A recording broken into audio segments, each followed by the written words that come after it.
Hello everyone, I'm Dr. Surbhi Unyal. I teach philosophy at the School of Liberal Arts.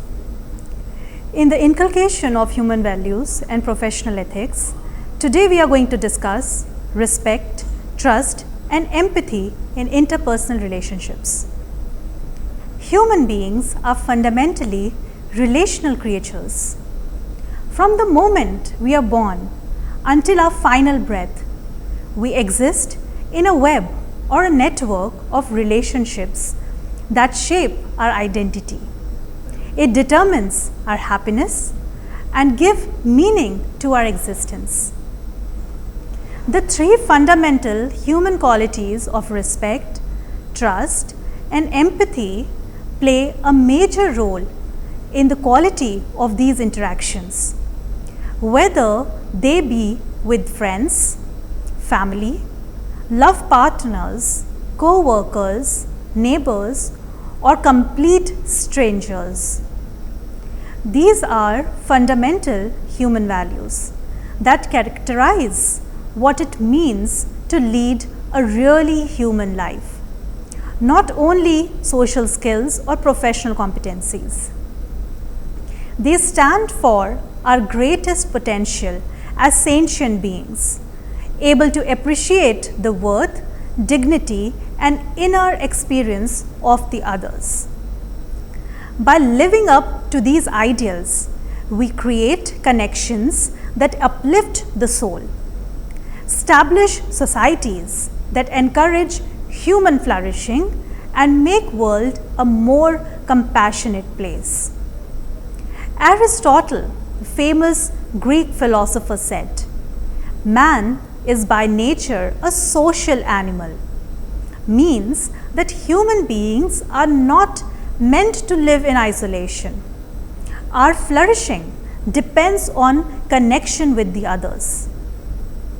In Indian philosophy, the emphasis on Purusharth highlight the importance of social responsibilities, that is dharma, as a core value which is the guiding principle for the other aims of life. Purusharth refer to the four fundamental aims of human life. Those are dharma, that is righteousness and duty, arth, that is material well-being, kam, that is desire and emotional fulfillment, and moksha, which is spiritual liberation. So among these four, dharma emphasizes one's responsibility towards family, community, and society, highlighting that human flourishing is not merely individual, but deeply connected to social harmony. In this sense, respect, trust, and empathy are essential values that uphold ethical relationships, allowing individuals to fulfill their duties with integrity while nurturing bonds of mutual care. Thus, Purusharth offers a holistic vision where interpersonal relations become both a moral foundation and a path to personal and collective well-being. Respect commonly means politeness or following social rules. Rather, it is more than being polite and following rules. True respect emerges from the recognition that every human being possesses inherent dignity, the worth that cannot be earned or lost or taken away. This dignity exists regardless of a person's age, accomplishments, social status, beliefs, or behavior. It is what makes us humans. Immanuel Kant said that act so as to treat humanity, whether in your own person or in that of another, always as an end and never merely as a means. It places respect for human dignity at the core of interpersonal relationships. It means that every person has an intrinsic worth and should never be reduced to a tool for achieving someone else's goals. For Kant, respect is not optional, but a moral duty that arises from the very nature of human beings as rationals, as autonomous agents. So, to treat someone as an end means to value their dignity, freedom, and capacity for moral choice, rather than using them merely to satisfy one's own interests or desires. This perspective demands that in all relationships, whether personal, professional, or social, we act with integrity, fairness, and consideration, recognizing that the other is not objects, but persons with their own goals and rights. The Upanishadic teaching, which says, Tattvamasi, that thou art, affirms that divine essence, which is Atman, exists in every being. So, to respect another, therefore, is to acknowledge this shared divinity, making respect not just a social courtesy, but a spiritual duty. Famous quote from Bhagavad Gita says, Shraddhavan labhate jnanam. Literally means, one who has Shraddha or respect obtains knowledge. True respect involves accepting teachings and guidance with an open heart, even before fully understanding them. So, with Shraddha comes knowledge that eventually becomes the basis for spiritual growth, that is moksha or liberation. So, when we approach others with Shraddha, we are acknowledging the sacred presence within them, making every human interaction an act of divine worship. Moving on to the another value, which is empathy. Empathy then is the ability to feel with and for others. Empathy is reflected in the call to see oneself in others, an extension of recognition of shared Atman or the soul. Bhagavad Gita urges compassion and equanimity, teaching that one should not be indifferent to the struggles of the others, but should act with sensitivity and care. While in Buddhism, the idea of respect and empathy is closely tied to the doctrine of Pratitya Samutpad, which is dependent origination, which teaches that all beings are deeply interconnected and that no one exists in complete isolation.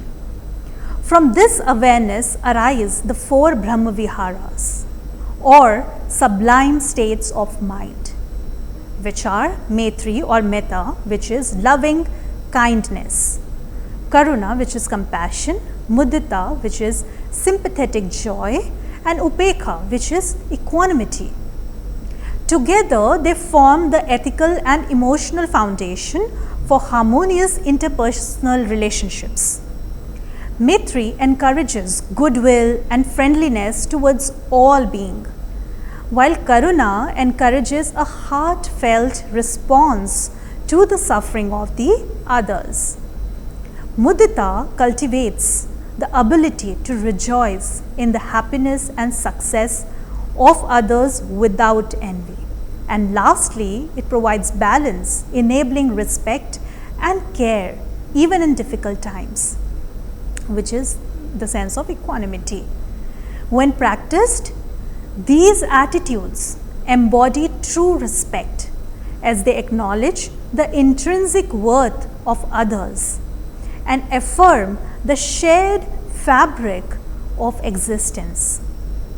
In this way, Buddhism frames respect not as passive recognition, but as an active cultivation of compassion, empathy, and balance in all human relationships. Jainism, through its emphasis on ahimsa, which is non-violence, teaches respect in the most radical form, which is not only for humans but for all beings, recognizing their right to exist and evolve without harm. It also mentions that empathy is expressed through Anekantvad, which is the doctrine of many-sided reality, which acknowledges that every being has a unique perspective and experience. By practicing tolerance and humility, one learns to respect and understand the feelings and viewpoints of the others, embodying true empathy. We cannot have deep relationships without trust. Bhagavad Gita teaches that trust is not blind faith, rather it is an active engagement with clarity and openness, a seasoned trust that transmutes life's difficulties, turning challenges into opportunities for deeper connections and growth. The principle of Satya, which is truth, provides trust's foundation by calling for complete alignment between thoughts, words, and actions that you perform. When we live with Satya, others can depend on us because we become integrated beings whose inner reality matches with the outer expressions, creating consistency that allows trust to flourish. These three values form an interconnected system where each supports the other. Respect enables trust by creating safety and dignity. Trust enables empathy by providing security for vulnerable connections. Empathy enables respect by helping us understand others' inherent worth. Together, they create positive cycles that deepen relationships over time. So, you all can practice these values in immediate relationships like treating your roommates, family members, classmates, and your team members with genuine dignity, being reliable in team activities and projects, and personal promises, and responding to others.